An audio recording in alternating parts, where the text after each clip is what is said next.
Multiple sclerosis with onset in childhood is rare relative to adults.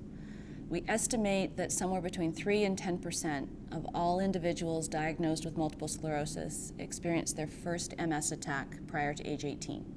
It may not be recognized at that time as being the beginning of multiple sclerosis, but we estimate that at least 3% and maybe as high as 10% do indeed actually begin their disease prior to their 18th birthday.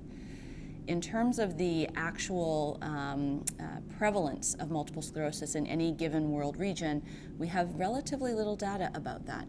One of the reasons is that you are only a child up until a certain time point, and then of course you age into adulthood. And so when you are identified as having multiple sclerosis will influence where you're counted in terms of the prevalence of the disease. The incidence, however, which is the number of newly recognized individuals per year, is about 1 per 100,000 children experience their first MS attack prior to 18. Prior to puberty, girls and boys experience MS about equally. After puberty, the ratio of girls to boys is 3 to 1. This is consistent with what we know about multiple sclerosis in adults, where there is also a much higher rate in women than men, up until people get into their older years, where the ratio of males and females becomes more equal in the rare number of people who experience their first MS attack in their 50s and 60s. Multiple sclerosis in children is almost exclusively the relapsing, remitting type.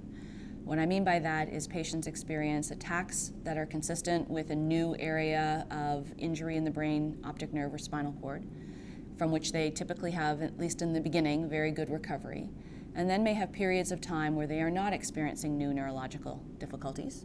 And that's what's called the sort of relapsing or attack and then remission type of the disease. So at our estimation, 97 to 99% of all pediatric multiple sclerosis patients have relapsing remitting disease at the beginning. Primary progressive multiple sclerosis, which is a form of multiple sclerosis where patients experience worsening neurological disability from the beginning, often without very many relapses, is a disorder or a presentation that is fairly exclusive to adults. Now, both pediatric and adult onset multiple sclerosis patients run the risk in their lifetime of entering into a phase of the disease that we call secondary progressive multiple sclerosis. In this stage of the disease, relapses become less common, but increasing disability becomes more evident. What we all hope is that the current therapies that we now have access to for both children and adults with multiple sclerosis will delay the time from disease onset to secondary disease progression, or maybe prevent it entirely. When we look at how multiple sclerosis patients present in terms of what those relapses actually look like, in general, the relapses in children and adults are very similar. Both groups can experience pain with eye movement, reduction in vision, and what we call optic neuritis. Patients can experience spinal cord attacks where they may have numbness, tingling, and weakness, often involving both legs or even all 4 limbs, and sometimes with bowel or bladder difficulty. They may have an attack that involves what's called the brainstem, or the part of the brain that controls many different functions, but particularly eye movement, and so patients may have double vision, and there are others, but those are the more common presentations. Children under the age of 12 who are experiencing their first multiple sclerosis attack may have an attack that is a little bit different than we see in adults, where they may have multiple symptoms at once and may have even some confusion or sleepiness, what we call encephalopathy.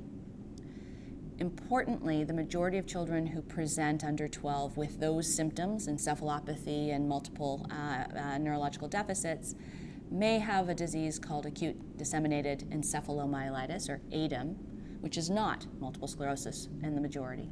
So under the age of 12, one has to have particular attention to the symptoms, to the MRI features, and then of course to what happens over time in order to accurately identify whether a child has multiple sclerosis, whether they may have a single attack and never have other attacks in their lifetime. And now more recently, we've also identified that patients with demyelination, which is an attack of the immune system characteristic of multiple sclerosis and other disorders, Some of those children and some adults can also have a disease that's related to antibodies against what's called myelin oligodendrocyte glycoprotein, or MOG, which is a distinct disorder, we believe, from multiple sclerosis.